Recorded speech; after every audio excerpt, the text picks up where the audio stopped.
Hello, hello. How's everybody? Hi, Cindy. Hi, Joan.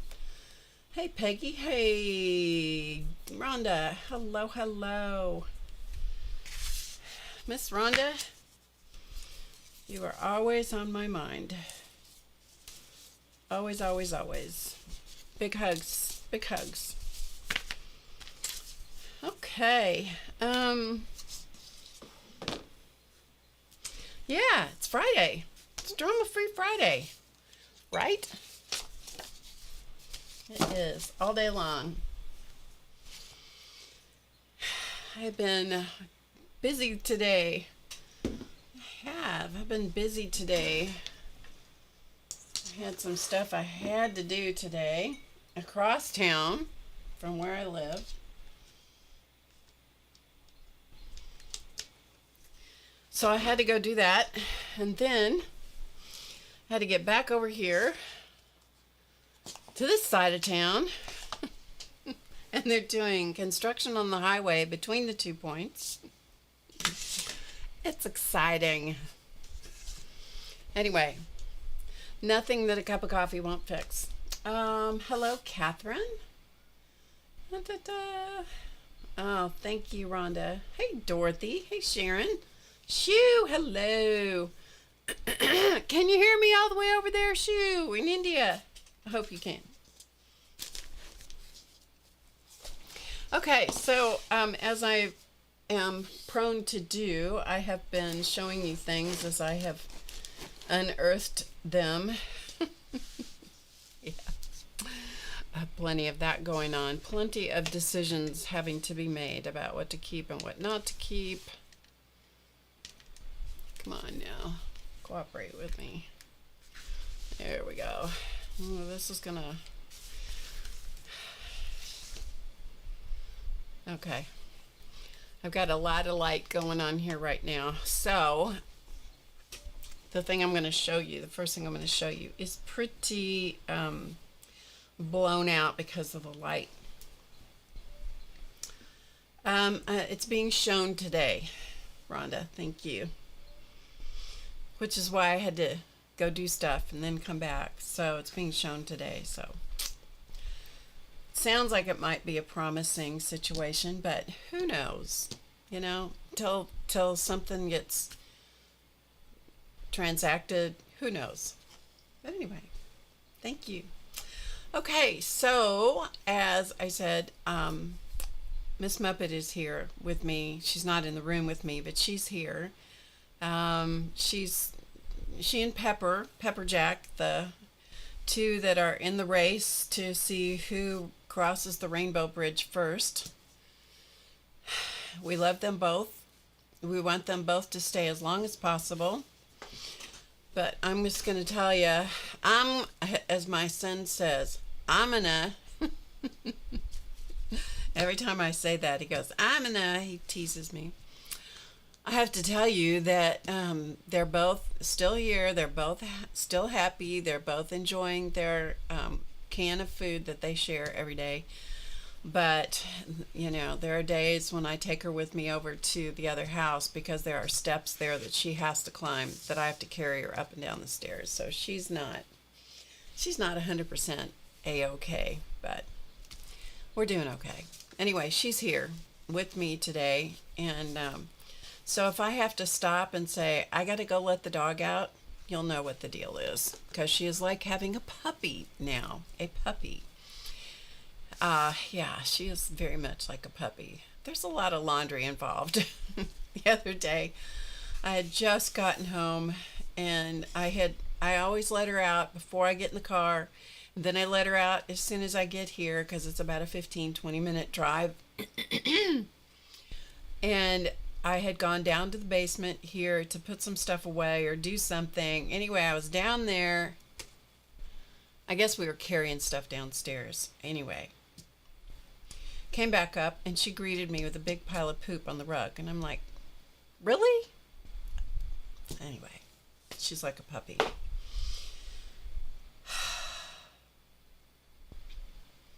Yeah. So anyway. Thank you, Joan. She's a mess. Anyhow, Dorothy's still staying busy. Oh, men came to replace. You had men at your place, Dorothy? Dorothy? Whoa, Dorothy, you go, girl. I hope they were nice looking. Replace the paving down the garden and to extend the patio. Nice. And bought summer bedding. Aw, that's nice, Dorothy. I hope they were handsome. I hope their shirts were off and they were handsome and they gave you something to whistle at, Dorothy. That's what I hope. Yeah, Joan says, you hussy, Dorothy.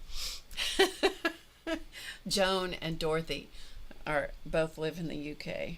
Yeah. I love Dorothy. I've known Dorothy a long time. I've known Dorothy a long, long time. And Joan, too. Sherry, hi. Haven't seen you in ages. Good to see you. Nice to have you here. Yeah, good to see you. Okay, so anyway, and as I started to say, in my thing of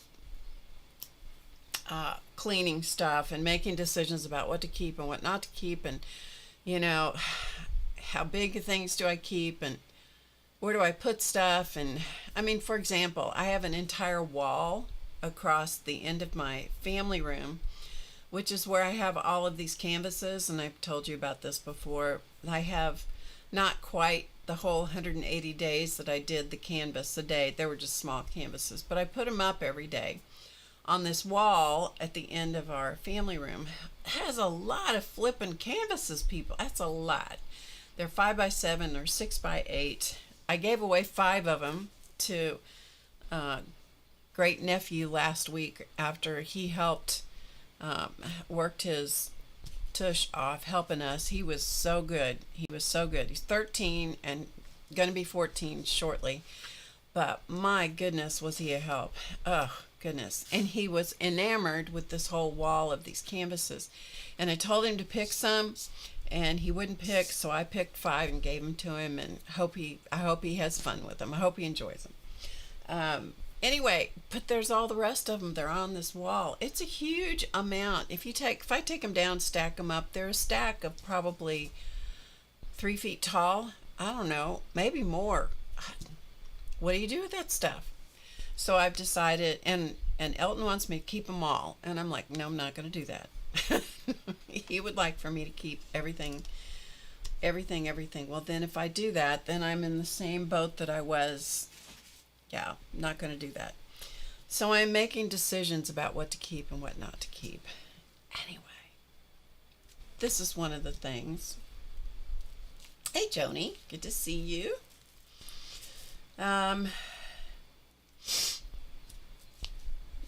Dorothy said they were nice, but not sure about handsome. Well, we can always dream, Dorothy. That's funny. Anyway, this is one of the things I found. I had this piece I'm going to show you is a piece I did about my mom in, I don't know when, I don't know exactly, I don't have it dated. I had done this piece, and then I figured out that I wanted to put it on a canvas, mount it to a canvas, because the piece is independent, as you'll see. I'd forgotten it was independent until I started looking at it, and then I went, oh, I can take that apart. Because the canvas was big. It was something that Clausman built for me. It was specially sized for this piece. And then it's a whole thing. I'll tell you about it. Anyway, this is it. So it's a fairly good sized piece, and so I debated about keeping it because it was on the canvas. Then I realized I could take it off the canvas and dispose of the giant canvas, and then I'll decide what to do with this. I don't really know. But anyway, so some of you may remember me doing this. This goes back to the Ustream days. But my mom's name was Grace, and so this came from something. I think this is what started the whole thing, that I found this somewhere that said State of Grace, and then this, I found these rings. Mom's name was Grace, Dad's name was Jim, so I have another one somewhere that says Jim on it. And so these were like this is from her junk jewelry box, and you can tell that it was a pin. I took the pin back off of it. It's a bow, and it's junk jewelry, and it has discolored and all kinds of stuff, but I still like it. It looks like a little lace bow. And this is a locket, and I don't know whose initials are on it because I can't tell, but it's a locket. But she had put it in her junk jewelry box that she gave to me, and I don't know if she knows where it came from. But anyway, I liked it because I like lockets, and so I put it on there. And this was Mom's last picture that she had taken for her when she was no longer driving, but you had to have a state ID, and so I cut that out and used that. And these are copies of things from her journals that I incorporated. This was the day that she moved into her new apartment, so I made a copy of that, and so I put some of that in here. This is a copy of the front of her journal that I had her buy and to make notes in, and this was the one she chose, and it's that: may the roads rise to meet you, may the winds always be at your back, may the sunshine warm your face, the rain fall soft upon your fields, and until we meet again, may God hold you in the hollow of his hand. So that was the one she bought, that she wanted, that we got right after my dad died. Excuse me. And it's a collage of just different laces and applique pieces. This rose I cut out. She really loved roses. There's some stars that I die cut. Some Suffolk puffs. What else? What's the other name for these? Suffolk puff is the UK name. What's the name of this? Pink. Yes. Somebody put it in the chat, please.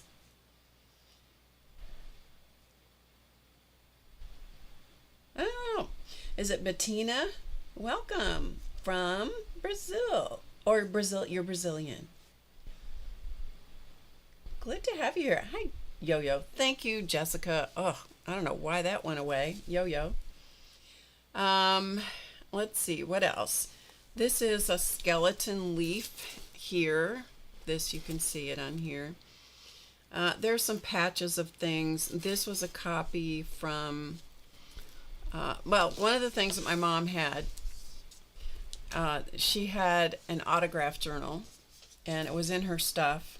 It's a small autograph journal, and I'm guessing, I don't know, that when people would come by to visit or something, then they would sign her autograph book, I guess. I don't know. But anyway, there were messages in it. I wrote one at some point, and my dad wrote one.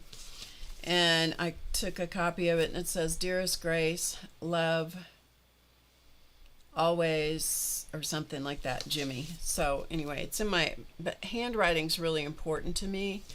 And so this piece right here, it's underneath the skeleton leaf, is in my dad's handwriting. This was the one that I wrote, and it was in her autograph book.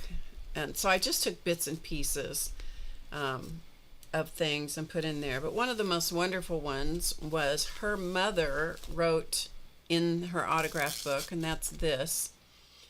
And it says, I don't know if I can read it all because I can barely see it. There's another skeleton leaf behind there covering part of it. "Gracie dear, those who bring sunshine into the lives of others can,"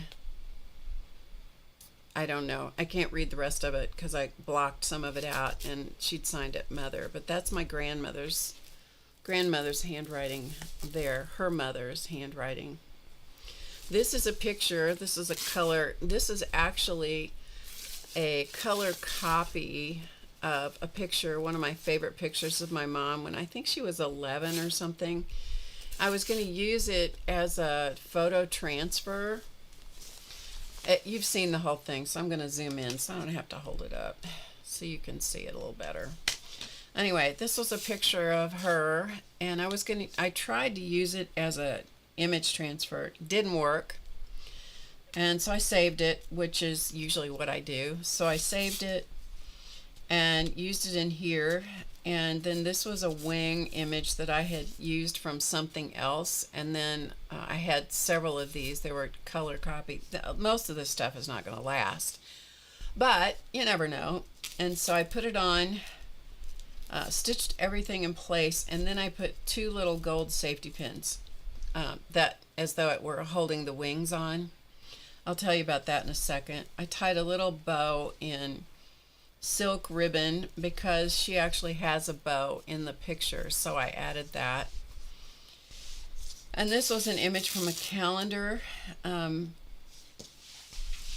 it says, "It is the marriage of the soul," and I don't know what else it said, but anyway, I like the way that the color's blown out a little bit, so that's why I'm tipping it up. I like the way that it looked like she was sitting in the palm of his hand. Let's see, what else? This was a flower that somebody sent me, and it has hairpins.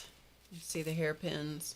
Because at one point in time, my mom wore a French roll, and I remember her using hairpins, so I put those. Those were some of her hairpins that I found. The safety pins, she always had little container of gold safety pins, and we had a lot of things held together with gold safety pins in an emergency. I do remember that. And there were certain songs that were significant to me. The lullaby cradle song, Lullaby and Goodnight by Brahms. I don't know what this, I'm not sure what this one is, but anyway, I found an old songbook, super old songbook from years ago that had all kinds of nursery rhymes in it. And so I took a lot of those old nursery rhymes, and that's what I collaged around the outside of the canvas. So I had to decide if I was going to get rid of the canvas. You know, I can't keep everything. So I have pictures of it, but it was pretty neat because it had some of the blessings we used to sing when we were kids, and Pat a Cake, and a bunch of those old songs. Anyway, but I think I used the originals. And that's another one of those decisions you have to make when you're doing collage. Do you make a copy of it? You know, you can't keep everything, so use it. That's my philosophy. So the way that I did this, I thought I would just explain to you. The way I did this is I put all of this, I made the fabric collage. So I put all the stuff together. And then I covered it with, I think it's brown tulle. And then I did some free motion stitching. You can see some of the free motion machine stitching up here. And then and you can see some more maybe down here. This is free motion stitching right in here. So it's in various places around. And I did stitching around the main elements to keep things in place. And then, like, there's a lace collar, and there's some buttons and things that she had in her button box. And, mostly I worked with junk. It was junk that, she had either in a button box or things that she deemed junk jewelry. And then I went back and I just did a big long stitch by hand around the individual elements and added some things like some French knots in the middle of this rose. So this has machine stitching, hand stitching, French knots. This is another one of the hairpins right here that I put some beads on. I'm just trying to see what else I used.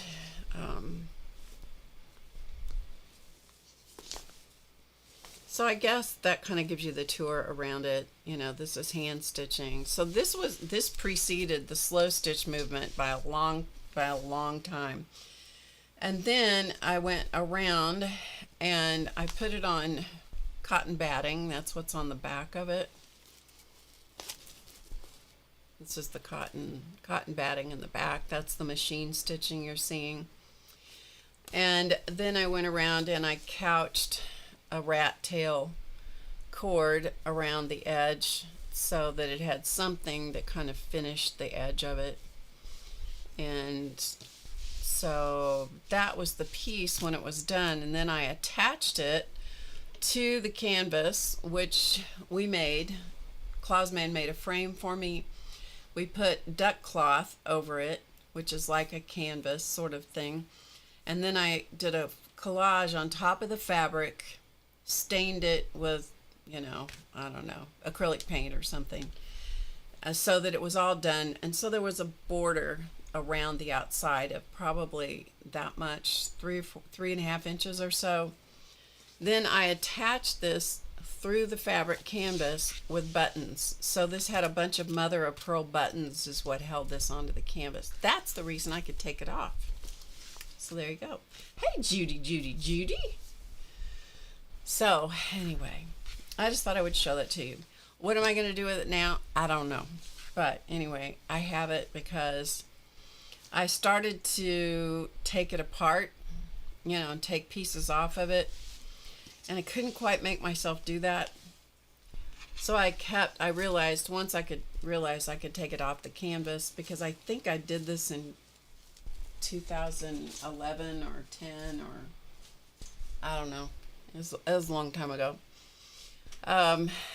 When I realized I could take it off, then I'm like, okay, well that lets me keep it. Okay.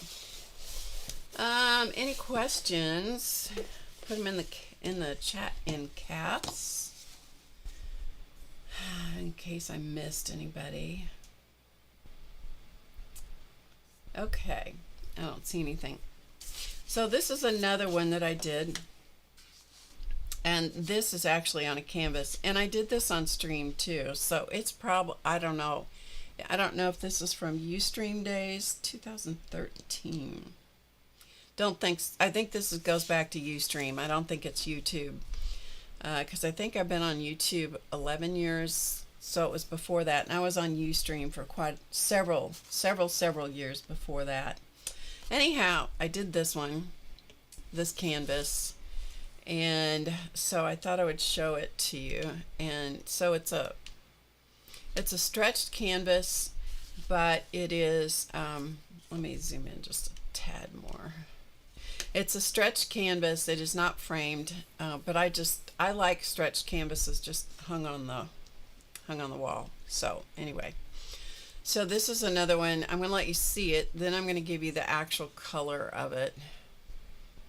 Okay, see, it's a little brighter than what the lights are letting you see it as. Okay, so it's blowing out a little bit.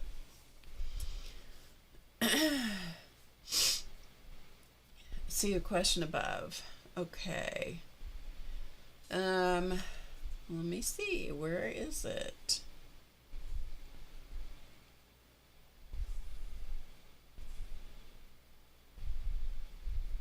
Oh. Is this the one Rhonda, you're in the process of decluttering too? How do you get rid of things I give with one hand, take back with the other? Yeah. Well, this is a very long discussion. I have been known to put things in the Goodwill box, and if I don't get it out of there quick enough, I go grab it back out. But I try very hard not to do that. The other thing I do is I will put things in piles for, either to keep or for my son or my granddaughter, who are the main people in my life. Things for them, and then I'll go, yeah, no. That example of that, I had this Santa Claus, came from my uncle's store when I was a kid. It's a Santa Claus riding a reindeer. It was white plastic. It's that kind of plastic that's super brittle, and he was on a rocker. So and I loved that. Santa Claus. I mean, I loved it. And when I ran across it going through stuff, I went, oh. And there was also a nativity, same kind of stuff. It's that hard plastic, came from a dime store. Everything's all glued together. It's just little, still in the original box. The flap that was on the box is gone, but the box is still there. Anyway, so I thought, oh, I can't keep this stuff. I'll give it to my granddaughter. So I put it in the pile of things for her, and the other day I looked at that stuff and I'm like, she is not going to want this. This is just going to annoy the crap out of her to have to keep something like that. And so so in that case, I took it from her pile and put it in Goodwill.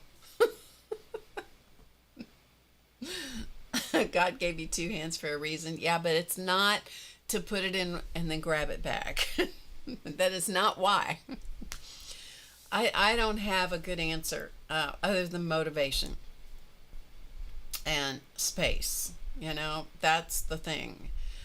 The problem you run into with decluttering when you have stuff, creative stuff, the problem with decluttering is you may not have seen it for a long time, but then you get it out and you look at it and you go, oh, I forgot about that. I should, and therein lies the problem, because you should. Yeah, well, if you haven't used it in a long time and you don't have a darn good reason for using it, let it go. Just let it go. That's my attitude. Anyway, okay, so we'll talk about this. I have a whole thing written about it that I'll read you here in a second. But this was like I said, stretched canvas. It's a little bit three-dimensional. These were buttons that were in Mom's button box. Or else they were ones that she'd saved, that come in those little envelopes, where here's your extra button kind of thing. I found this quote, purple or lavender and purple were her favorite colors.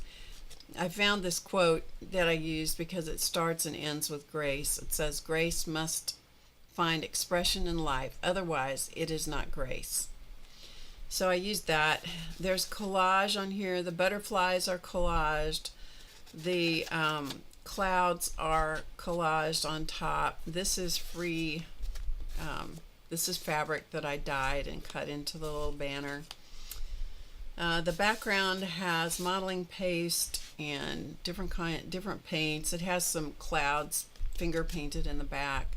Some stenciling. Has some dots, because you gotta have dots. And then I cut out these house shapes, very rough house shapes, from tags. All of these were tags. And then I put her name down here. Her name is right here, is Grace. But all of these are pictures of my mom. Some of my, let's see, I think there's one. No. I was thinking there was one of my grandmother, but no. These are all my mom at various stages of her life. Okay, so I'll read you the thing that I wrote that sits in the back of the frame.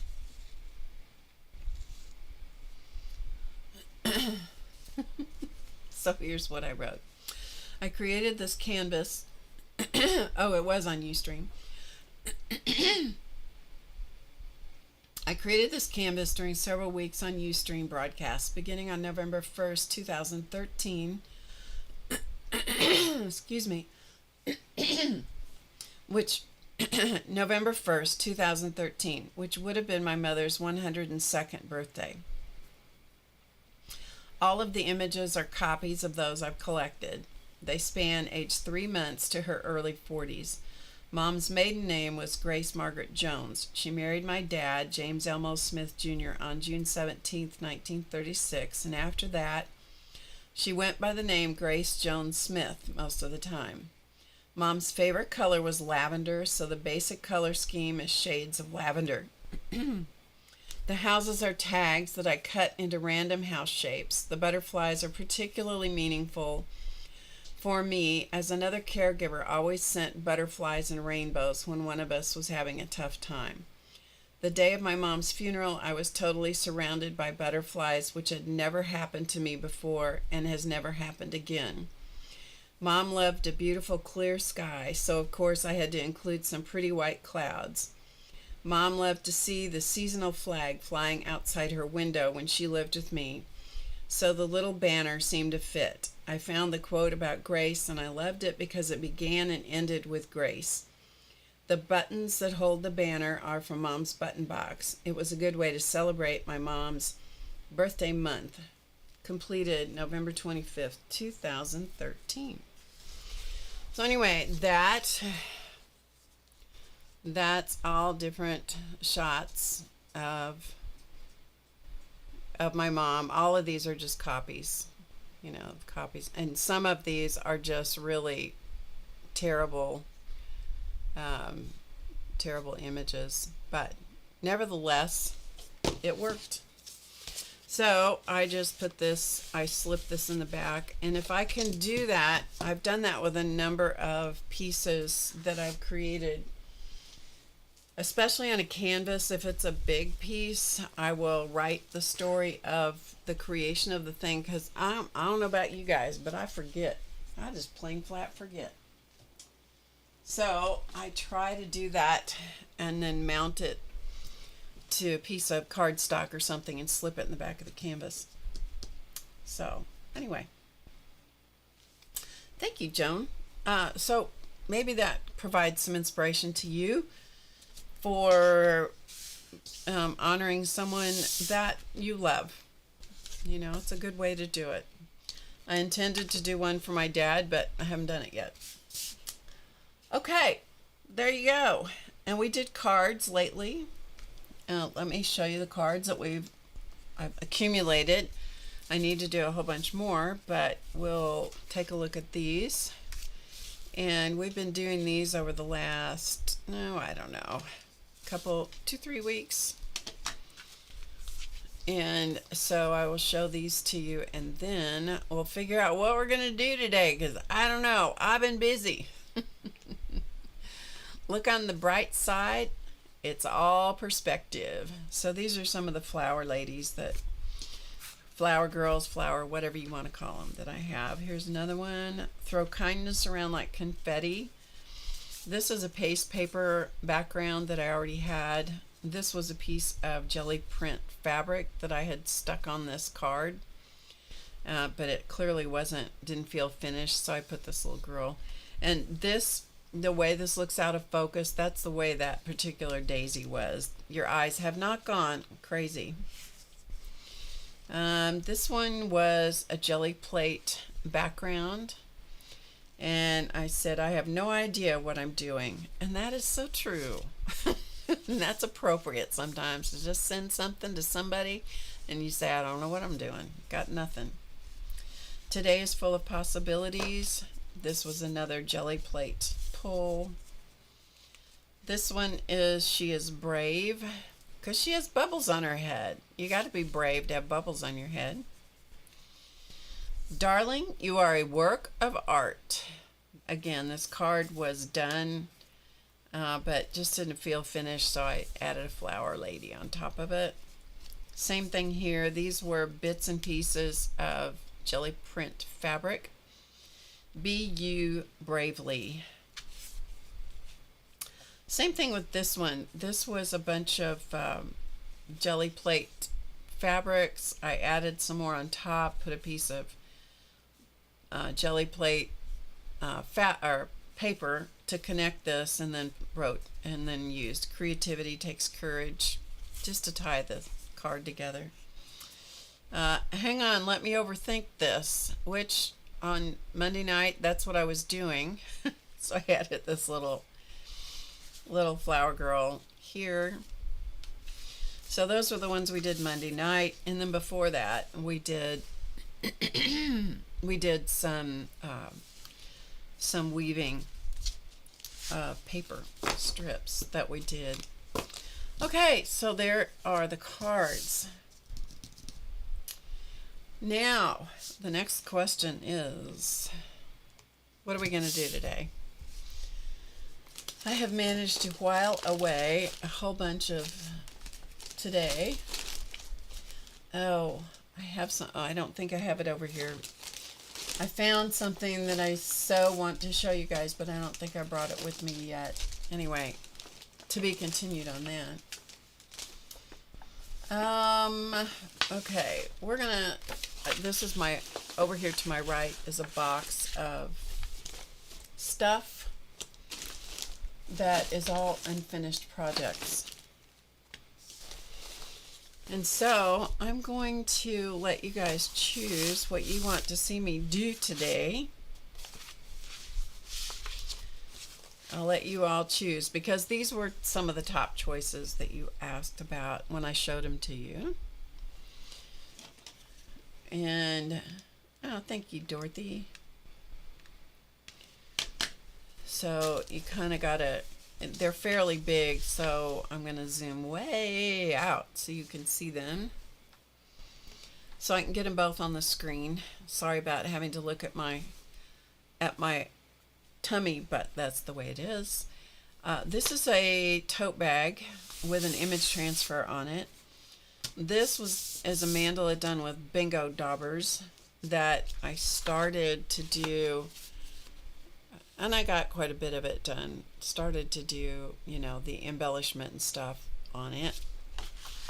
This one, this was the original image transfer, and this must have been what was left on the sheet. I don't quite remember.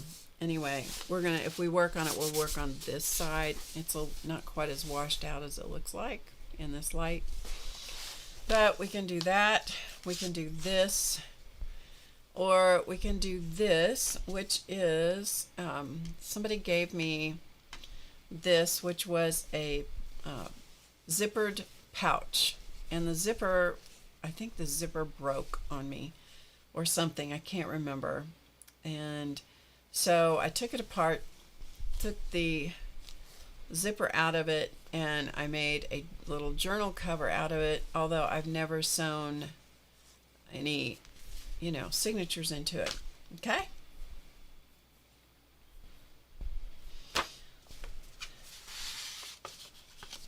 So, what,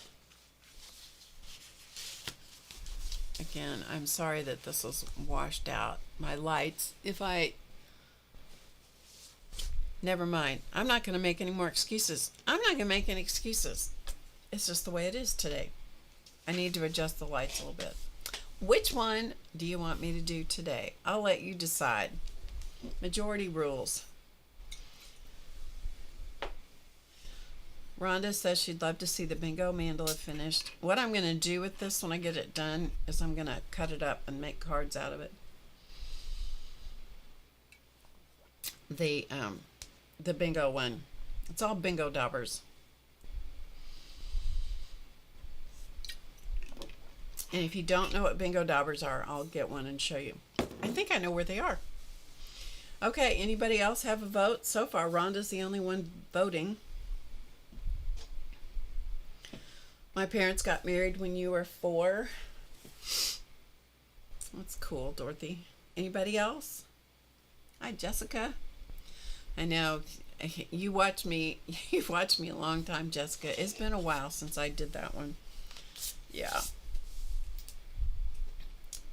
Any other votes? Do you care? Do you care? Do you care?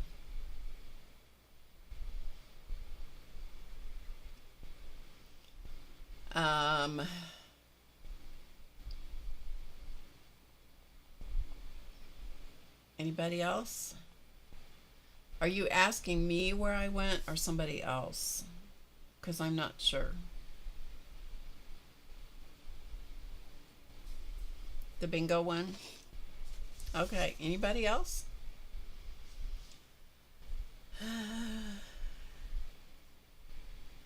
Yeah, the lag with the streaming is rough sometimes. Okay, well, let's do the bingo one. Bingo, bango, bongo. Let's do it.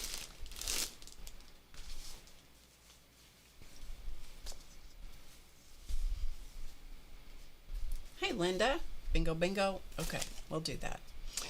All right, let me go get some pens. And so I'm going to let you look at it while I go to the other side of the room and get my pens.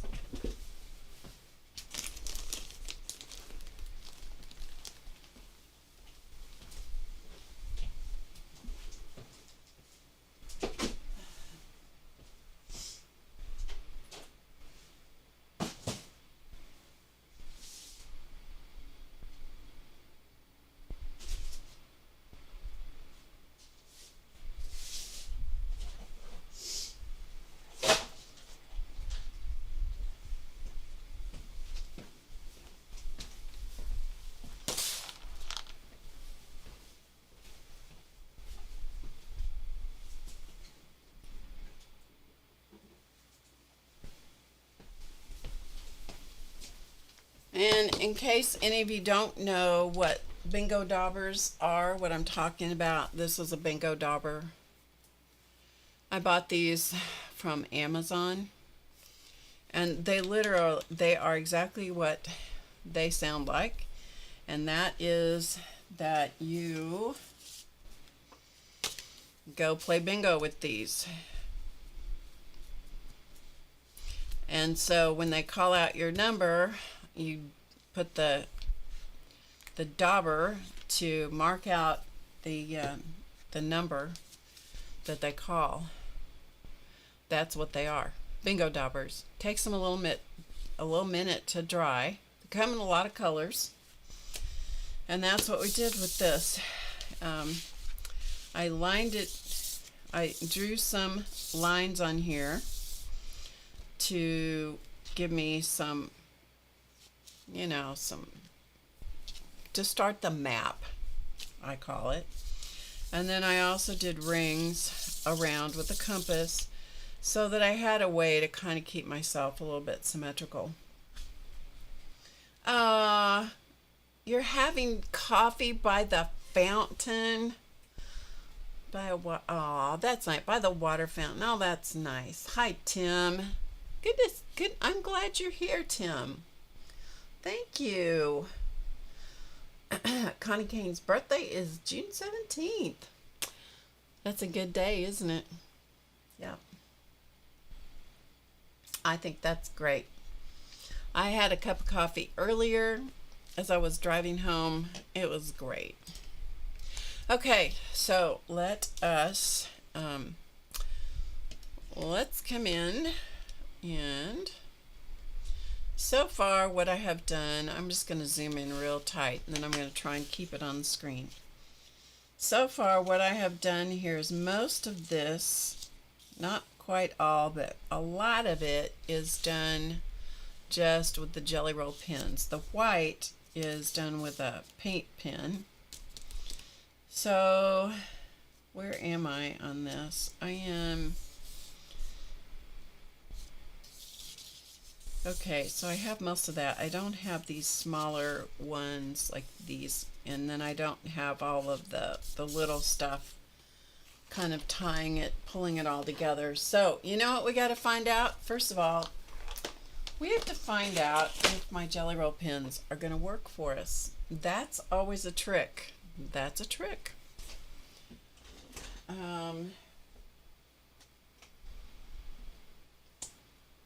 I need a piece of scratch paper. All right, we'll just use this piece of scratch paper.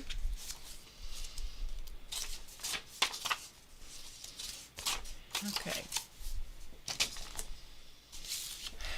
All right, let's see what we can come up with, you guys. Let's see what we can come up with. It's a little close. Hey, Barbara. Thanks, Joan. Okay, so let's come out here to this one, and let's see if we have a, let's see if the Jelly Roll, it's been so long since I've used these. Okay, that one's toast. Okay, that one works. That's good.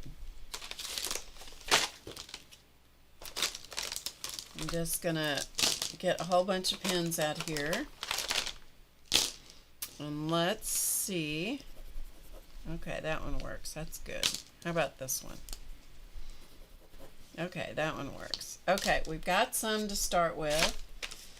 And let's see if we can get a white pen to work.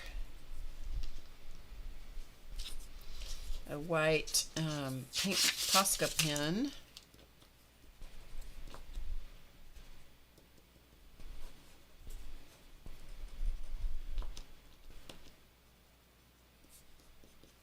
Okay, looks like it might work. Sometimes, you know, you need to, well, all the time, you need to use your stuff. Okay, that one's just not gonna work too well. Let me get another one. That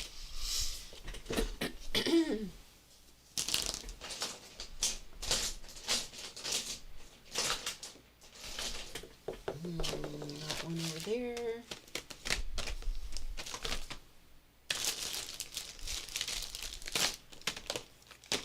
Okay, and we have some dot markers. We might be able to use those as well. So let's see if we can get a white marker going here. Hey, Dana. You write on your hand to get them going? The jelly rolls or the, I'm assuming you're talking jelly rolls. Some of these are, yeah, that one's toast enough that it's not, even that's not going to get it going. Yeah, that one may or may not. Okay, let's try this one. Dot the journal.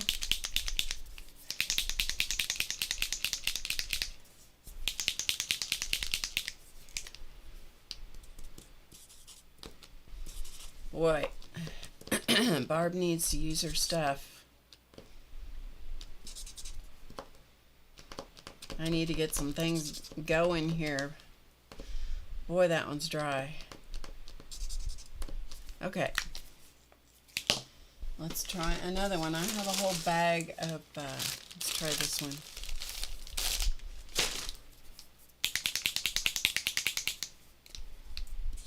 There we go. Okay. We got two that are going to work well enough. Okay, let's go. Let's go. And let's see if this will show up.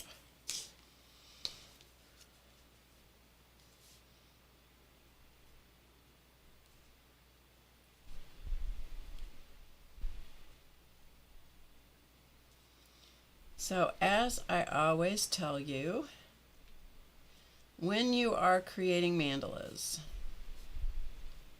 but it's been a while since we've done one, so this might be a refresher for some of you, or it might be totally new information. When you are doing a mandala, whether it is creating it or putting the embellishment on it, you make the decision once. So I decided what I was going to do right there, and now I'm going to the next one, and I'm going to just simply repeat what I did.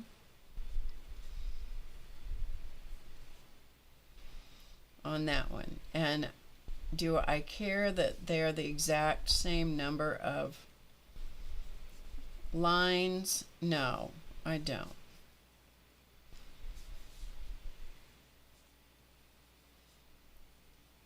But their thinking process is on the first, either the first shape or the first embellishment, the first whatever. Hey, Starla. It's on the first one. Okay? So just turn, go to the next place where you see that one. Now, if you want to make sure that there is the same number of lines on that, each one of these, you can do that. I'm not going to do that because I'm trying to talk as well as do artwork that's a sort of a meditative way of doing it. And yeah, that doesn't work very well for me. So just work your way around the image, the circle, until you get back where you started. And when you're doing something like this, the best thing you can do, in my opinion, is just enjoy the stroke of the pen. You can use it as a time to meditate. You can use it as a time for prayer. You can use it as a time for setting intentions. You can use it as a planning time in your head. You know, like you can be planning what you, and that's a lot of how things happen for me. I'll be working on one thing and all of a sudden I get inspiration, maybe as a jumping off place for doing something else, or a class idea or something like that. And then I pretty much have to quickly write it down, because if I don't write it down, it is pretty much guaranteed I am going to forget it, right? Yep, that's what happens. Now, in the Jelly Roll pens, they do not come to their full opacity until they dry. It's like a lot of other things with paints, and you know, different kinds of paints react differently. Different kinds of pens react differently. Some show up on any surface. Like the Moonlight Jelly Roll pens will show up on black or white. Some pens only show up on a light colored surface, such as these, the classic Jelly Rolls. They do not show up on black. They do not show on black, and they will tell you somewhere on the packaging whether they show up on dark surfaces.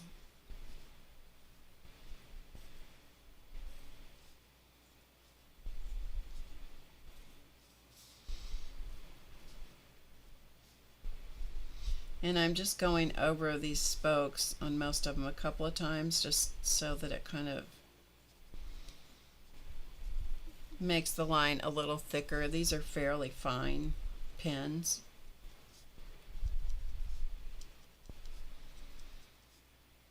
And I'm letting the dots at the end, dots will always help finish your lines, and I'm letting the dots kind of extend out beyond that little circle dauber thing.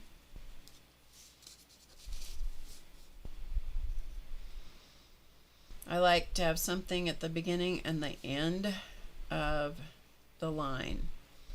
Sometimes it's a leaf shape, sometimes it's a dot.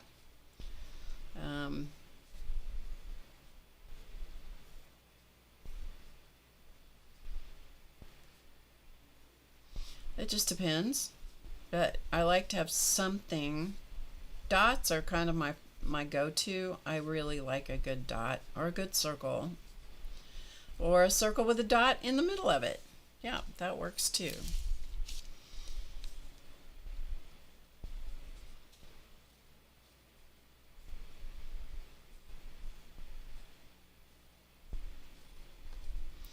We got a cold snap here happening.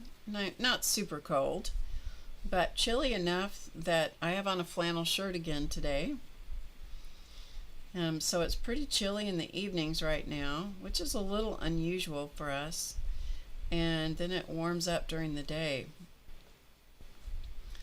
But boy, the plants are loving it because they're not getting burned up. It's been really quite nice. Okay, so do you see how over here, how that blue, now that it's dried, is showing up really well? So yeah, as opposed to this one, which is not quite dry, it's drying, and so it's trying to show its color, but it's not quite there yet.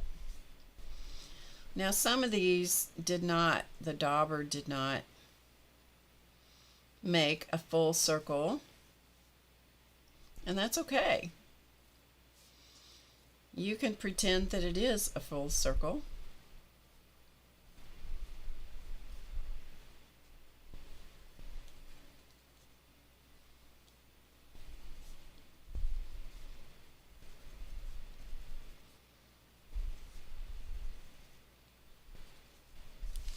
Okay, there's that one. So I just, if one of the daubers doesn't, if it spits out too much paint or not enough or something, I just ignore that and I just go on about my merry way and ignore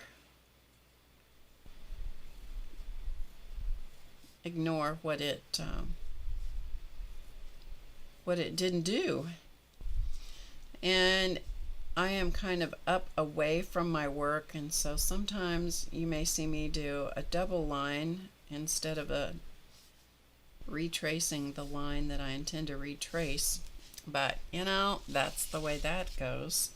That's the way that monster shows up. Yesterday I was packing up some stuff for Race and his wife, and it was going to take me a long time because it was a lot of small boxes. For some unknown reason, I had managed to keep the boxes and they were pretty much all intact. So I'm packing all this stuff up and I'm like, I'm going to lose my mind if I don't find someone to talk to. So I started down the list and I called several of my friends. None of them were available. And then I thought, well, you know, I haven't talked to my college roommate in a long time. And she keeps scolding me when we do talk. She'll say, you know, you could call more often. So I called her and she answered. She lives in Florida. And we had a great conversation for about, I don't know, it was like an hour and a half. Oh, it really helped pass the time, man. Because I had lots of things to pack up. And so it's lots of small boxes. Then I had to figure out, after I got them in the small boxes, and taped the boxes so that I knew, because then you got to figure out, you got to have a system when you're doing this stuff. If you don't have a system, you just get yourself confused as to, am I done with this? Especially if you get interrupted. It's like, am I done with this thing? Or, you know, is this one done? Is that one done? And then you end up retracing your steps. Okay, well, that drives me absolutely nuts to retrace my steps. So I know that if I have a piece of tape on the box to hold it closed, I know that one's done, you know, because these things don't weigh a whole lot. So anyway, and of course the boxes, because I collected these for years, they're not all the same. The packaging is not all the same. And so some of them have molded styrofoam inside their boxes, their cardboard boxes, and some of them have paper, like tissue paper. And I mean, it's like, if they would just all be the same, and they're not even labeled on the same way on the outside of the boxes. Like, oh man. Not all the boxes are the same size, of course. And anyway, so I had a really good time talking to my college roommate. That was great. That was really fun. That was good. Okay, so now you can see, hopefully, that that little section, that little turquoise spot, although they were not all perfect circles, they're now okay. Okay? Oh, Starla, I'm sorry you're feeling cruddy.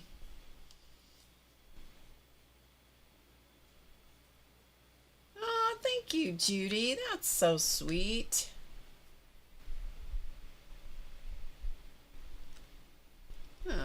Yep, I agree with Barbara Clark. She said that's totally how the creative process works. Don't necessarily think about it directly because it's always working on its own in your brain. That is so true.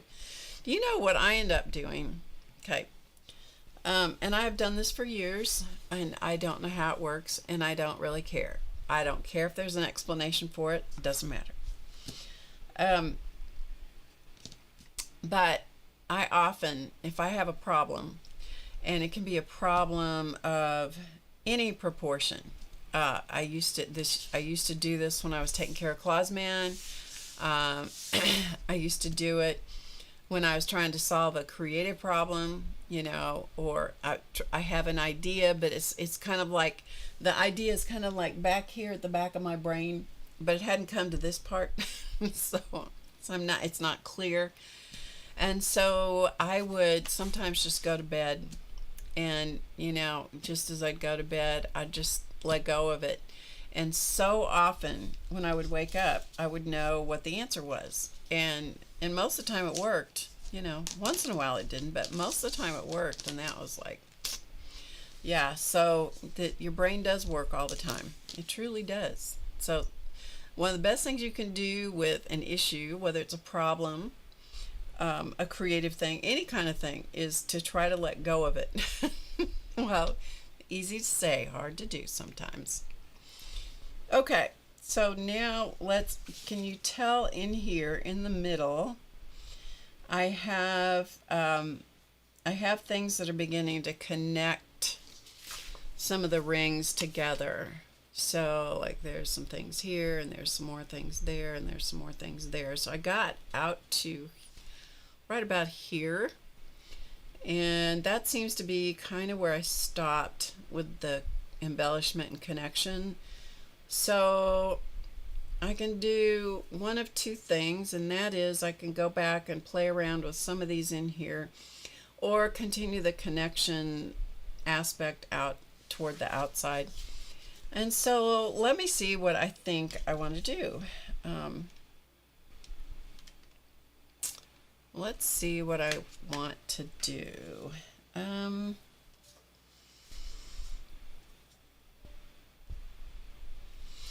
I'm feeling like I want to, for one thing,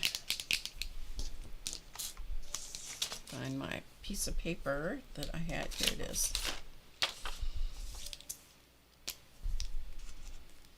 I'm going to come in here, and I want to add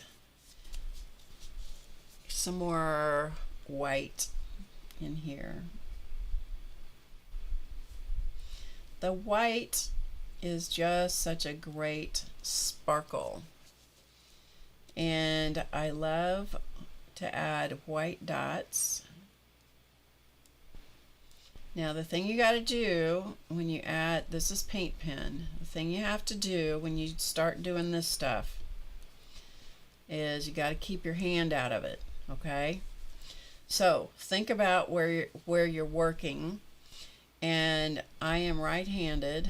And so I don't always do this. In fact, seldom do I do what I'm telling you, because I tend to work, I don't know, I tend to work on things and not be logical. Maybe it's because I'm female. I don't know. Anyway, so I have to always be thinking about where my hand is, because if I don't, guaranteed I will lay my hand right down in it. And if you're left-handed, that it doesn't matter if you're left or right-handed. You got to think about where you're putting your hand. I'm going to add a little more white in these purple spirals. I think that was white at one point, and it dissolved some of the color underneath it. And so sometimes you just have to go back and add a little bit more. Okay, so let's see, what do we want to do here? I like this element, this element right here, and so I'm gonna, I put it out in the outer, one of the outer bands, but I'm gonna bring it back into here. So if I can keep my hand out of what's happening, I'm going to come in here with the white paint pen. Now this little guy that I'm using right here tends to want to splatter.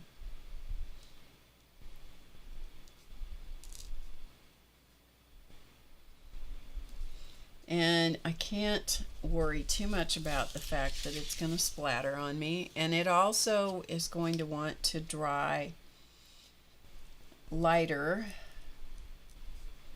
not as opaque as I would like it.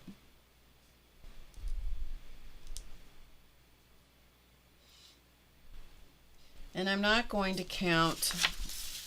I mean, I may count, because that tends to be what I do, which is to count in my head. But as I'm making lines, I tend to count them. But I'm not going to worry about whether the count is the same from one shape to the next. Does that make sense? I don't know.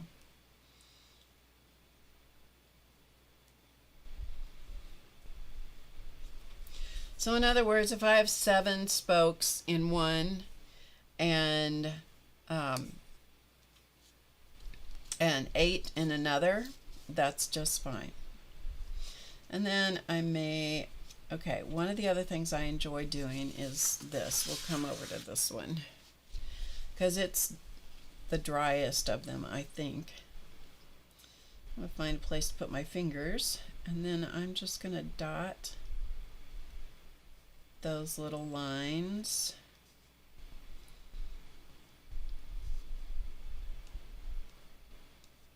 Again, there may be the same number of dots on the line, and there may not. And I'm going to dot in there again.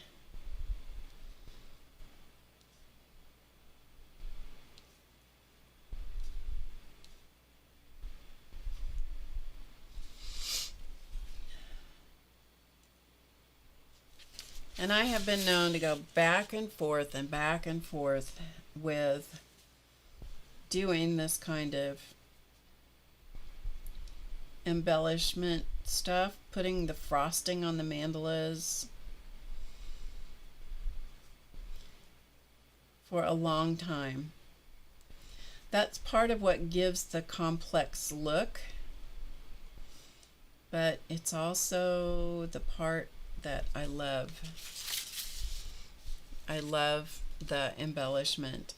And so if I start this, and sometimes it's been known to happen where things get too close together, some of the dots run together, it doesn't look quite the way I want it.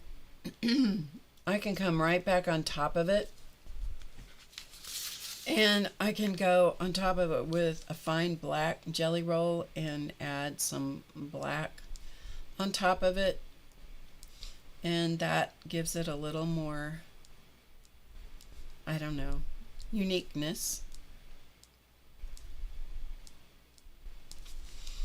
Okay, so we have that.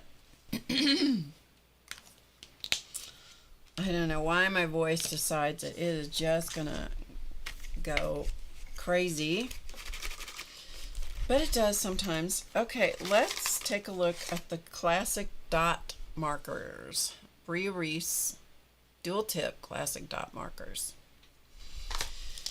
It's been a long time since I've used these as well, so let's see what these do, because I can't quite remember what they do. Okay, let's see how opaque they are. Okay, not opaque. Okay, so they need to go on the back part of the paper part. See how they're not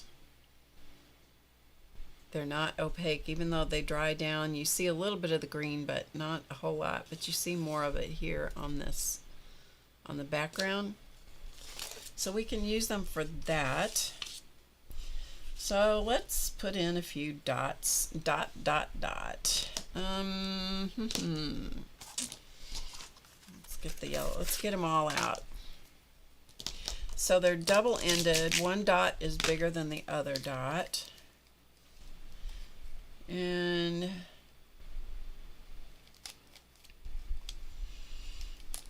maybe what we'll use, let's use this one. Let's use this blue. I don't know why, just because. Okay, let's go to the center here and let's put some dots. We'll see if these dry and show up at all. If they don't, we'll come back on top of them with something else.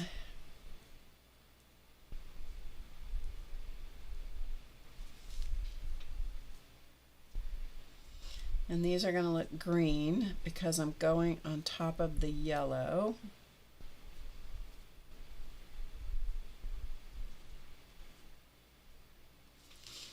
One of the things that we did last week when Slave Boy was with us, that's the code name that we gave Elton's great nephew that helped us. Elton called him Slave Boy. And one of the things we did, he's from a family of 7. He's right in the middle of all the kids. And we took him out to some interesting places to eat. And he got to order whatever he wanted.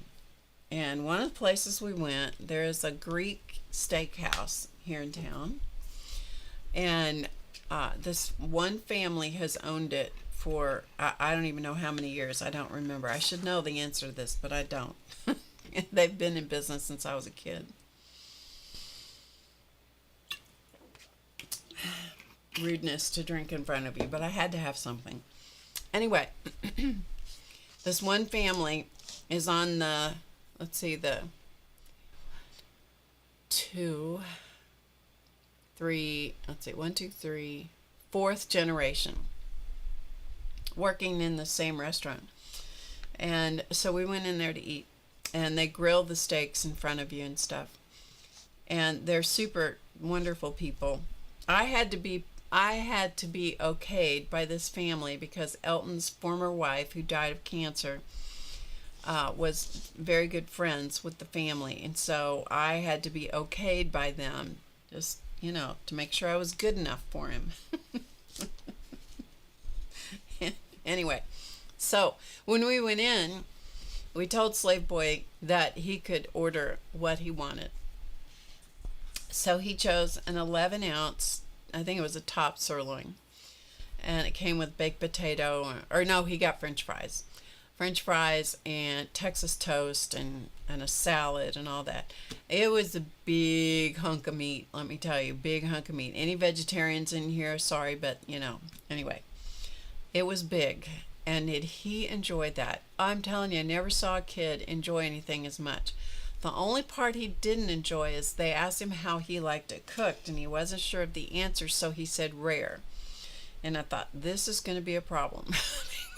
Because when they say rare, when you say rare to them, they do rare. And so I thought, I'm not sure that's going to go so well.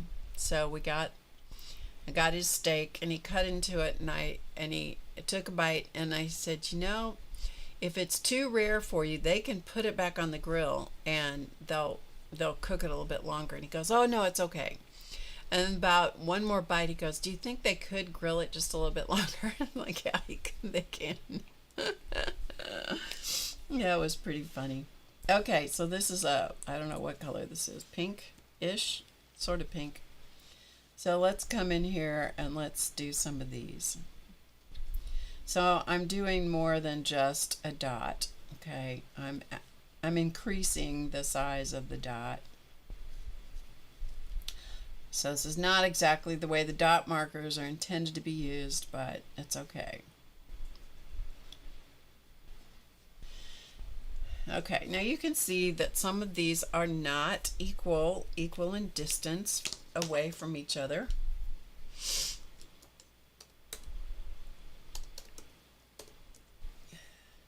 And that's okay. The overall image is what counts. Okay, the overall image is what counts. It doesn't really matter whether they're the same. All right, let me get another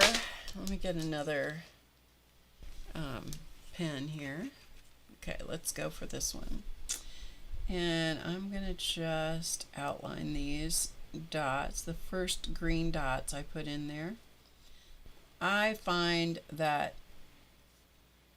outlining things, I go in fits and spurts, and sometimes I don't outline things, I just let stuff stand on its own, and other times it's like I outline everything. I do kind of like the outline because it makes things have a little more importance.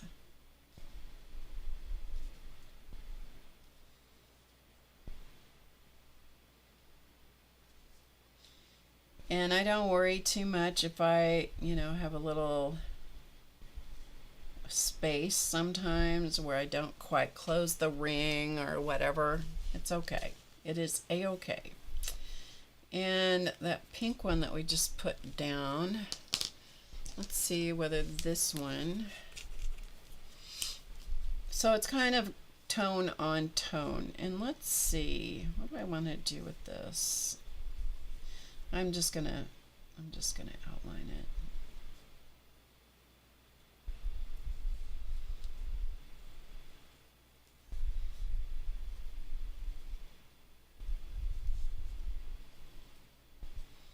Yeah, so he ate an 11-ounce steak, and he ate every bite. And I will tell you what,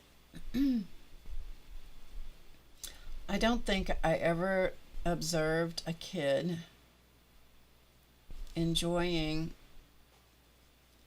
a steak or food any more than I watched Slave Boy enjoy his. And Slave Boy was a term of endearment. Don't anybody give me any grief.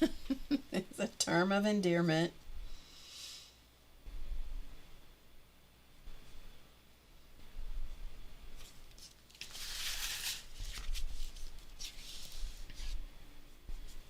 Boy, he was helpful. Oh.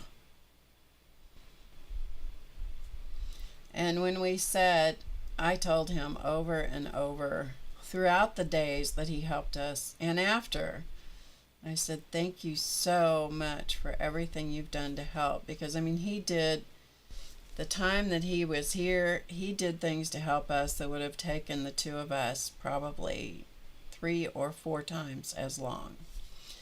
And his response was, and I quote, "Oh, you're welcome. I'm just glad I could help." Okay? These parents have done an outstanding job with this young man. Because I think, he didn't have time to think before he responded. All right, so there we got that.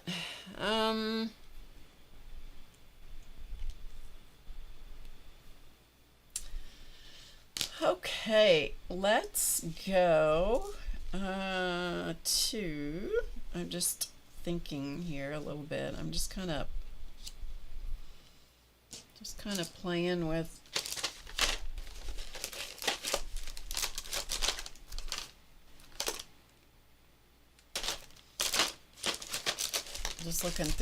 digging through my pens a little bit. Seems like I have more pens somewhere than this. Those are glazed pens. I don't want to use the glazed pen. Here we go. They were hiding from me. They were hiding down below the surface. All right, I'm just digging through my colors, you guys. Just digging through the colors a little bit. I need to order a new set. I need to order some new sets of jelly rolls. Or go get some. All right, where was I? I was going to do something on the leaves here. Okay, so after all that, I didn't really need to go get more colors. Let's see if this will show up.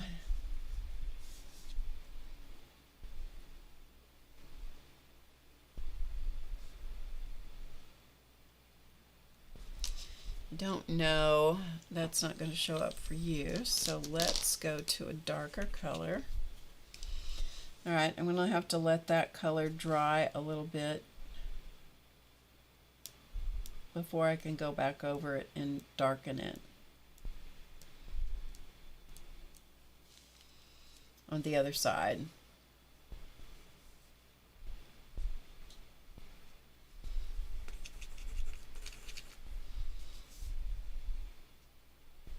Always keep a piece of scratch paper handy, because you never know when you just need to give your pen a little bit of encouragement to work.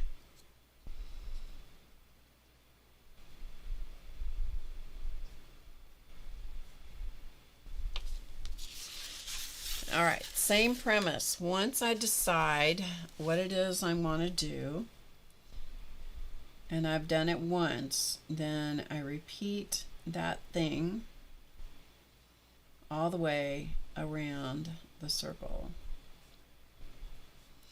Now, if you have, like we have some mandala image books that you could use as color books, you can do this same kind of thing without having to draw the mandala yourself. You could just take one of the designs in the books. There's Mandala Melange, Mandala Madness. There's even a free one. It has, I think it's 5 free designs in it. And you could do the same thing. You could just color them. And you could make copies of them because they're PDFs. You could make copies of them and practice line work, embellishment, color combinations. You can practice all kinds of things. And I have another book of images that I haven't published yet, but I actually was going to show you some of them. I did it a number of years ago for caregivers, and I just never finished the work of publishing it. My life kind of went off the rails for a few years, and I was lucky to just do kind of anything, get anything done. And okay, so we're going to come through here and we're going to dot some lines. One of the things that dots do is dots give you, well, like I said a little bit ago, they give you a beginning and an ending place. It's a way to thicken lines without going over them. Okay, and if you stick your hand in a dot and you smear it, then you just have to go look at it and go, that's a design opportunity, and just be okay with it, right? So I'll show you some of the designs that I had started for the book I was going to publish, which we just didn't get it done. Not to say that it won't get done, and also it's not to say that I won't just give it away. But at this moment, even if you want to give something away, you have to have it. It has to be in a place where people can get to it, and it's not there yet. Out of all the mandalas I've created, does one stand out?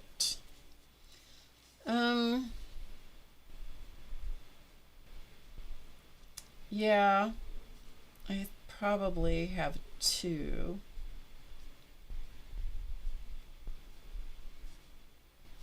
I'll show you when I get done with dotting these leaves. How about that? And if for some reason, if I don't, remind me to do it, because I think I know where they are. I think they're right across the table from me on the, I think they're on the other side here. You know, the truth is, no matter if I start doing mandalas, it's the one I'm working on at the time is the one that I am passionate about, because it's the one that all the energy is going into at that moment. And I don't, I kind of block out anything else that's going on. So that's probably, you know, it's kind of like having a favorite kid. It's the one, it's the one you just had. It's the one you were just with. It's, you know, it's that kind of thing.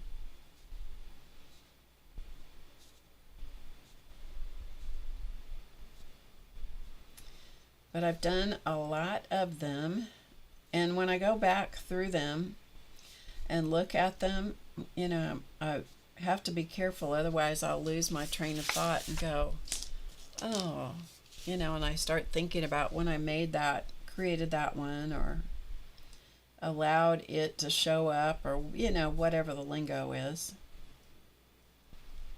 We all have different expressions of creativity and how the creativity arrives in our world.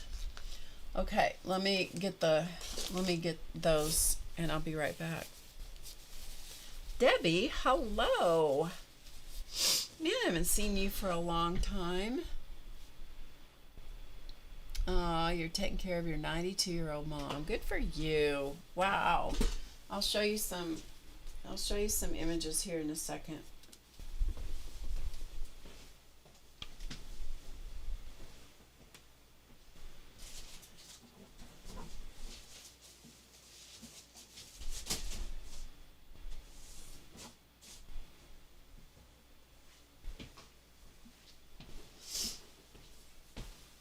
The ones I'm going to show you I like for different reasons. I'm going to show you two different kinds, because one's fabric and one is paper. So we'll zoom out. So can you see this one kind of developing as it's getting a little more intense in here in the center? So hopefully you can see that. Okay. Of the ones that are paper, I have to say that this one, I have two of them here that I really love. So there's this one, and for different reasons. So there's that one. This is done on a watercolor, or maybe not watercolor. This is probably an acrylic wash background that functions a little bit like watercolor. You can probably see it back there.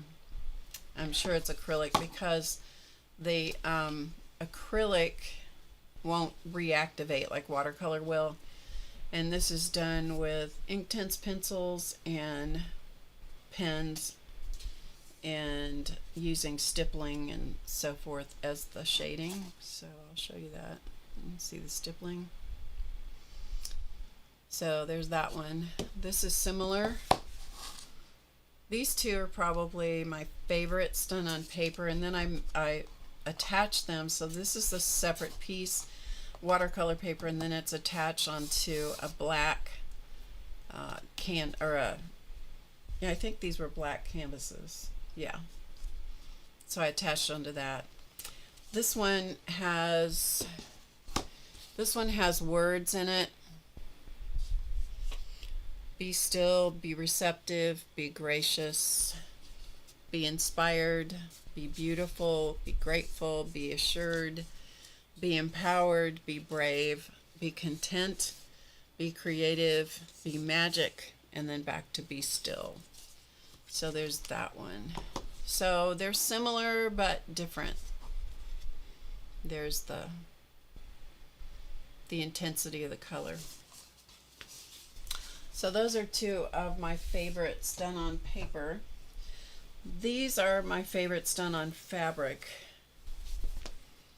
Here's this one. So this is a fabric one. I have 3 of them here. They are in a set. You're doing a stitch mandala? Oh, cool. That's neat.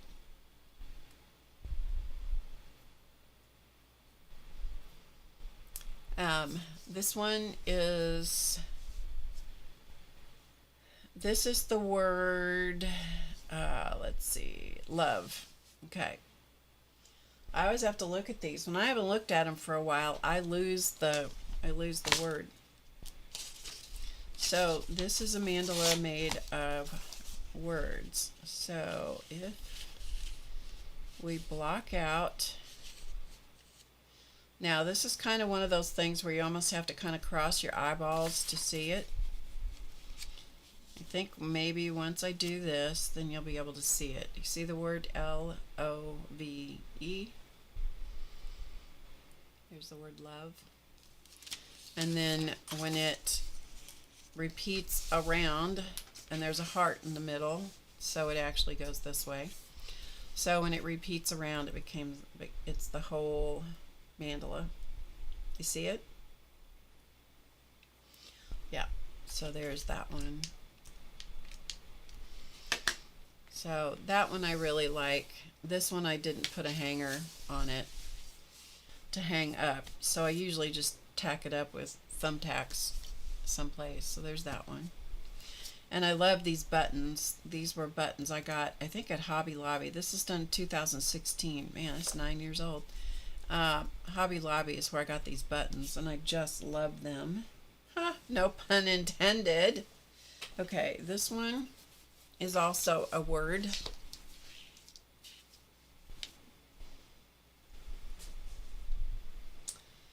This is also a word. This one has a hanging sleeve on it, so it can hang up with a dowel rod.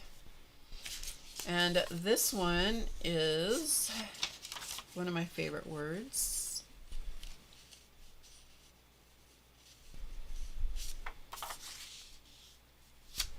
Can you see it?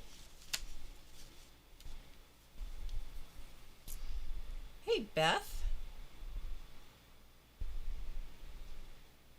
Yep, that's exactly where it came from. So this is the word easy.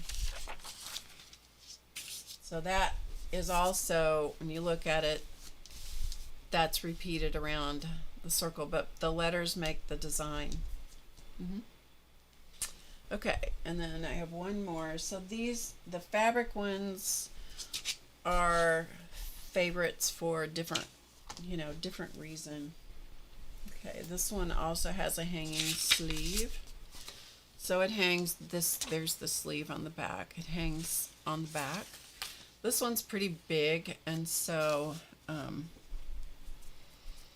just going to kind of show it to you in pieces, and it has some really interesting buttons on it as well. So there's that one. And this one is the word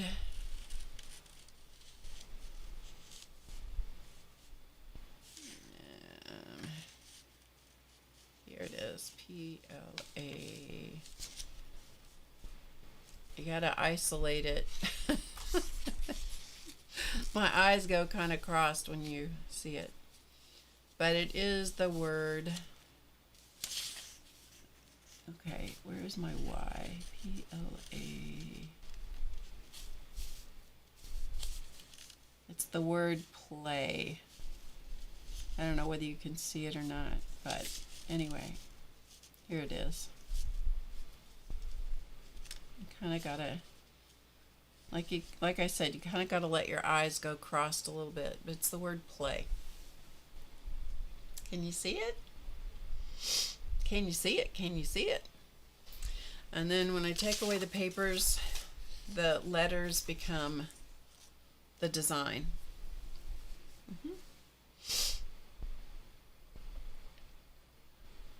Yeah, joy is a good one. You can also do this same kind of thing with your own name. So you can do that too. Anyway, those are my favorites of the mandalas. But like I said, it's pretty much the one I'm working on at the moment that's my favorite. So I'll show you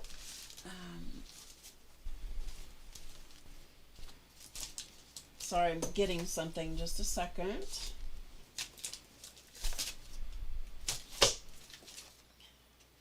I'll show you some of the images from the book that never got published. Yeah, I'll show you some that never got published. I won't show you all of them, I'll show you some of them. Okay, here's one. Okay, so this is one of the images. This was a journal that I was putting together. Some of you may have been my testers for this, although I never did totally publish it. But I did have people test it out and see what they thought. So, pressure cooker with steam up here. These are just line drawings. And then the theory is that the caregiver who has to spend time in the hospital or doctor's offices or whatever can either journal or, you know, color. And I did all different kinds of suggestions throughout the book of different ways to color them with different kinds of materials. Stress is not what happens to us, it's our response to what happens. And response is something we can choose. So I use quotes throughout. So, and then I just did different images there. Here's another one. Let's see. Here's another one, a respite. So this is a dictionary. Zooming in on the word respite. Respite means interval of rest or relief. You need respite from work, respite from responsibility, respite from parenting, and yes, respite from caregiving. You must put yourself on your priority list. So that's that one. Here's another one about memories. So this was a beehive of memories. What we remember from childhood, we remember forever. Permanent ghosts, stamped, inked, imprinted, eternally seen. And so there's lines on here to, you know, do your own journaling and so forth. There's another one. This is a pill bottle and a prescription pill bottle. There are times in our lives when we are on narrow roads. At those times, we are fools if we try to maintain our usual speed. Yeah, I thought that was a good one. Here's another one. Normal lives in an appliance. And I quoted myself here. The sooner you accept that, the sooner you can embrace the caregiving journey. Yeah, because we always want to get back to normal, get back to normal. Guess what? There won't be normal. This is soul joy. When you when you recover or discover something that nourishes your soul and brings joy, care enough about yourself to make room for it in your life. Yep, that is correct. And here's another one. These are all things that I drew. So it's a recipe book with garlic and onions and stuff behind it. You don't have to cook fancy or complicated masterpieces, just cook good food from fresh ingredients. And let's see. And this was one of the Phoenix images that are so powerful for me. Have no fear of the future. Let us go forward into its mysteries. Tear away the veils which hide it from our eyes and move onward with confidence and courage, from Winston Churchill. Anyway, and this has lots of dots on it too. I don't know if you can see the dots?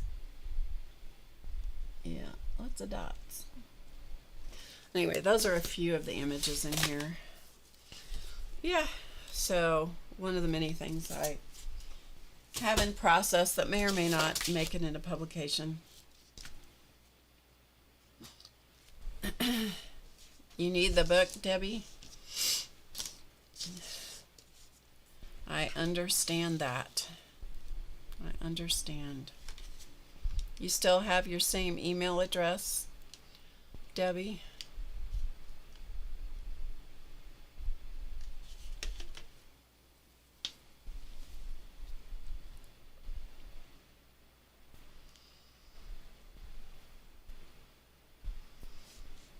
Niece gave her niece the middle name of Phoenix. Ah, interesting.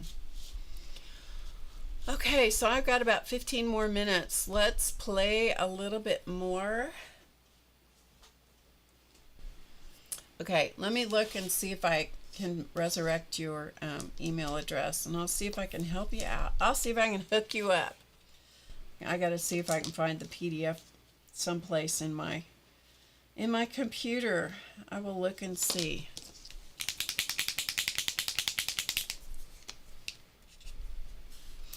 All right, I'm going to come back and just put a white dot in those because they're not showing up quite as much as I'd like for them to show up. So let's see if we can sparkle those up just a little bit more. And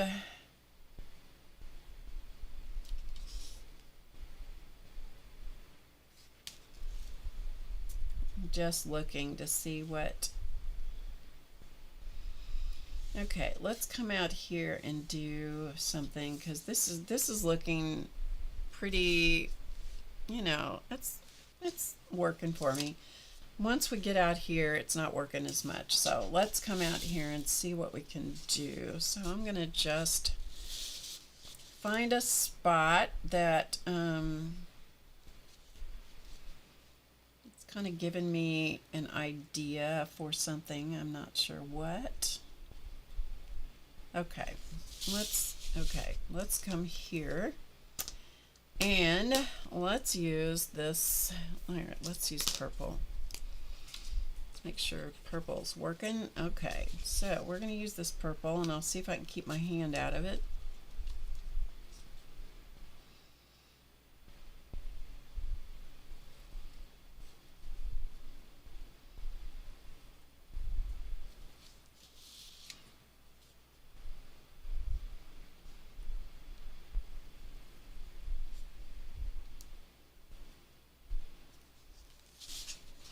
And one of the things that I like to do is to maybe air draw so I kind of know where I'm going.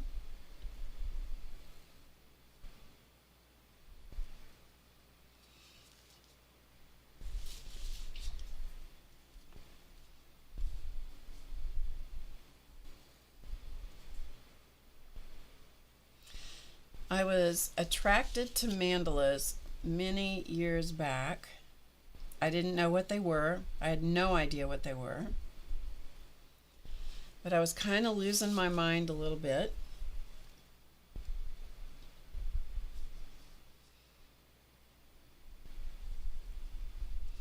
And as I was prone to do, I would go to the bookstore when I had time, and I would just wander the aisles of the bookstore.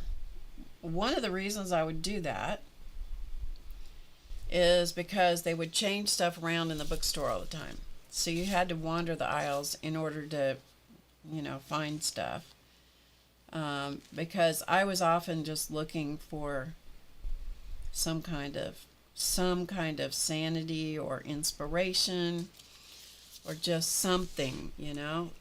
Just like, I've just got to have something. I'm losing my cork here. And I didn't often know what it was that I was looking for. And I don't remember what section I found it in, but there was a book that was a book on mandalas. And I still have it. And not here, I haven't moved it over here yet, but it was a book about mandalas from around the world, from different cultures, because mandalas show up in every culture and belief system in different ways. And so I got it. It was a color book is what it was, but this preceded the color book craze that took over a few years after that. And I was fascinated by some of the designs.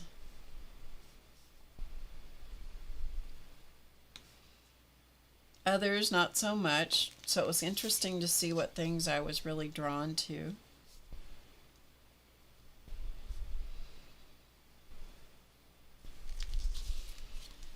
And that's where it all started. I didn't even know what they were called.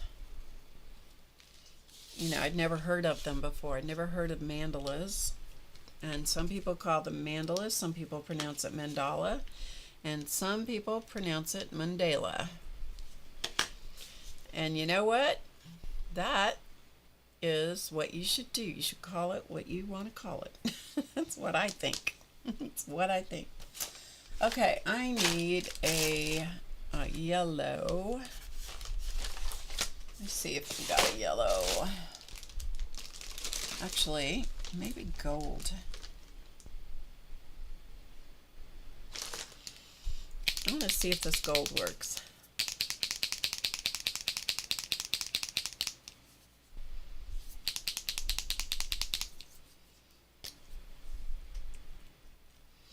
Okay, I'm gonna, while that purple is kind of drying, I'm gonna come in here. I want to see if this will work,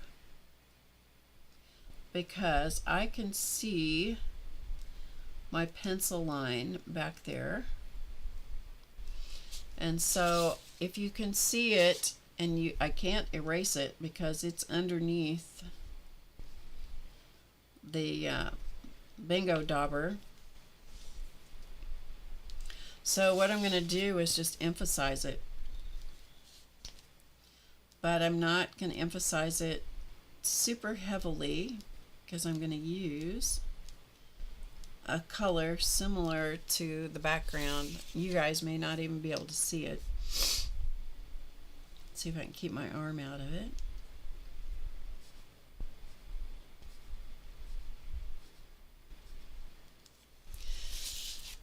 And you know, I don't care a whole lot about it's like, let's see, how do I explain this? If you watch any of the slow stitch videos from various people, they often use basting stitches to hold their fabric collages together, if that's the way that they're working in a fabric collage, before they start their slow stitching embellishment on the top of the fabric collage. And most of the time those stitches are meant to be temporary, but a lot of people leave them in, leave the temporary basting stitches in as a part of their working,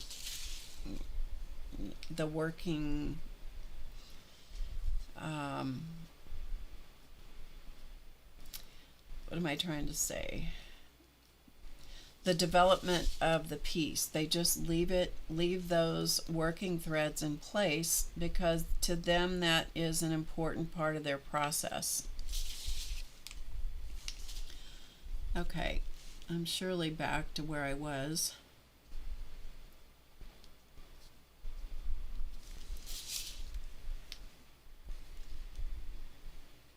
Yeah, I'm sure I am. So I just thought I would see if that would do anything. It's not really covering up the working line, but you know, I'm gonna let it just be part of the design. And if I want to, I'll come back over it with gold or white or something later, and that's okay. All right, so let's play with this just a little bit more. And I'm gonna come in with this purple. Same color I was using. But what I'm going to do is add a design in here.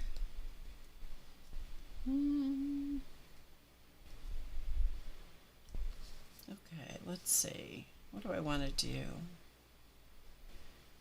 Okay.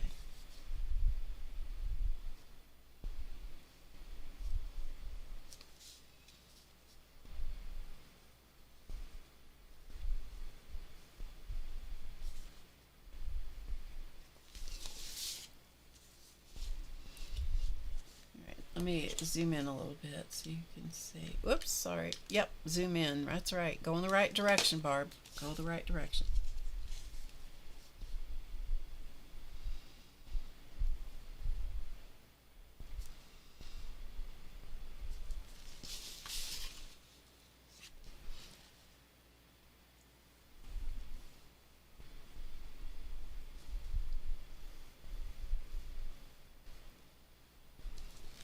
And not every design is going to be the same size.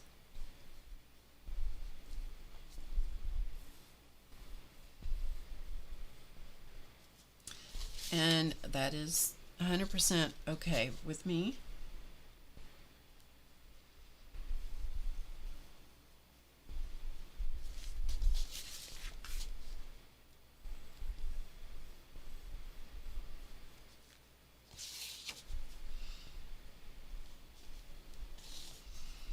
I'm just at this point tying things together.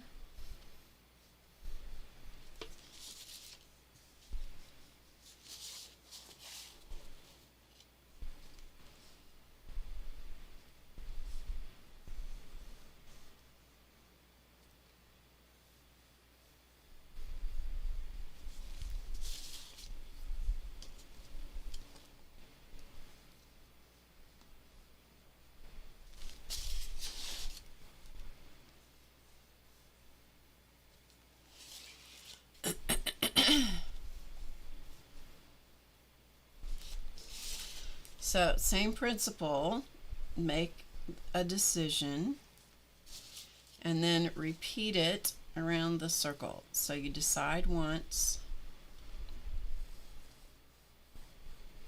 and that applies even to freeform mandalas. We did a whole thing about freeform mandalas in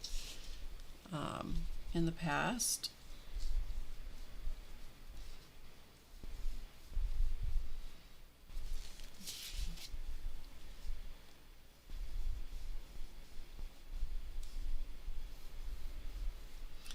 Make the decision, repeat.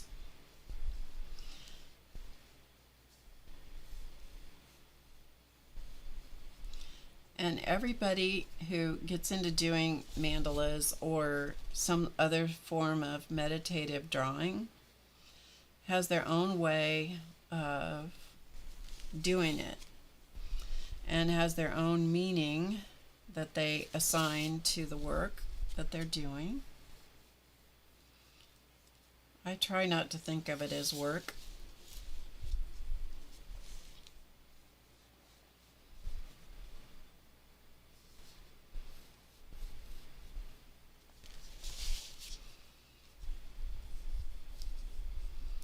Ooh, that's a funky one.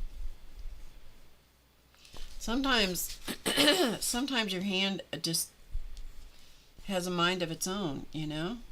And you kind of have to let it go with it. See?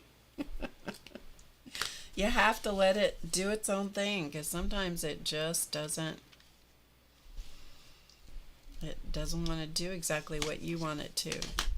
But even from what I refer to the 440th floor,